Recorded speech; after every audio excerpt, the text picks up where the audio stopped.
அமிழ்தினும் இனியது நம் தமிழ் மொழி. அந்த தமிழ் மொழிக்கு மேலும் இனிமை சேர்ப்பது நமது நாட்டுப்புற இலக்கியங்கள். பன்னெடுங்காலமாக ஆசிரியர் யாருமின்றி வாய்மொழி இலக்கியமாக உலா வந்து கொண்டிருக்கும் இந்த வாய்மொழி இலக்கியத்திற்கு மேலும் ஓர் அணிகலன் போன்றதுதான் இந்த மங்கள வாழ்த்து பாடல். எல்லா இன மக்களும் தமது திருமண நிகழ்வின் போது இப்பாடலை பாடினாலும் பெரும்பாலும் கொங்கு சமுதாயத்தில் இப்பாடல் ஒரு உன்னத இடம் வகிக்கிறது. இதன் ஆசிரியர் கவி சக்கரவர்த்தி கம்பர் என்று சொல்லப்படுகிறது. குலோத்துங்க சோழன் கிபி 11ஆம் நூற்றாண்டில் கொங்கு நாட்டை ஆட்சி செய்து வரும் பொழுது ஒரு சமயம் காவேரியில் பெருத்த வெள்ளப்பெருக்கு ஏற்பட்டது. விளைநிலங்கள் எல்லாம் அழிந்தன. யாராலும் அதனை அடக்க முடியவில்லை. கொங்கு நாட்டு வேளாளர்கள் அனைவரும் குலோத்துங்க சோழனிடம் சென்று முறையிட்டனர். அருள் சக்தி உடைய கவிஞர் எவரேனும் பாடினால் அவர் வாக்கிற்கு காவிரி கட்டுப்படும் என்று குலோத்துங்க சோழன் கூறினான். அப்படிப்பட்ட அருட்கவிஞர் கம்பர் ஒருவர்தான் என்று எல்லோரும் ஒன்றாக கருதி கம்பர் பெருமானிடம் சென்றனர்.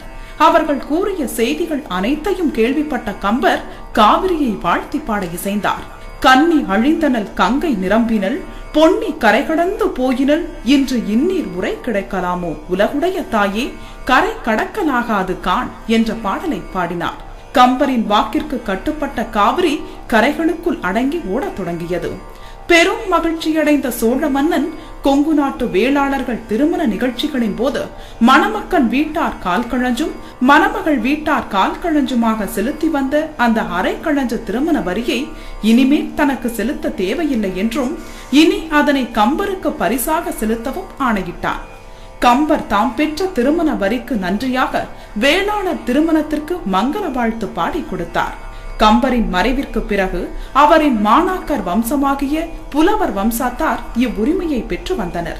திருச்செங்கோடு மலையில் முதல் படி அருகே உள்ள அழகிய விநாயகர் சன்னதியில் படிக்காரர்கள் சபை ஒன்று 12 ஆண்டுகளுக்கு ஒரு முறை கூடும். இச்சபையில் கம்பர் உரிமையில் பங்கு பெற தகுதி உடைய புலவர் ஒருவரை சபை தலைவராக தேர்ந்தெடுத்து அவருக்கு நியமன தாம்பூலம் வழங்குவர். இத்தாம்பூலம் பெற்ற புலவரே திருமணத்திற்கு மங்கள வாழ்த்து கூறும் தகுதியுடையவர் என்பது அவர்களின் கொள்கை. நியமன தாம்பூலம் பெறாதவர்கள் பெரும் புலவரேனும் திருமண வரிப்பணத்தில் பங்கு கொடுக்க மாட்டார்கள். கொங்கு வேளாளர் வீட்டு திருமணங்கள் தவறாமல் கலந்து கொண்டு மணமக்களை வாழ்த்தி செல்லும் இப்புலவர் வம்சாத்தார் தற்போதைய சமூக பொருளாதார சூழல் காரணமாக தங்களது குல தொழிலை கைவிட்டுவிட்டு வேறு தொழில்களுக்கு சென்று விட்டனர். அதனால் கொங்கு வேளாளர் திருமண சீர் சடங்குகளில் புலவர் பாலருந்தும் சடங்கு தற்பொழுது முற்றிலும் நின்றுவிட்டது.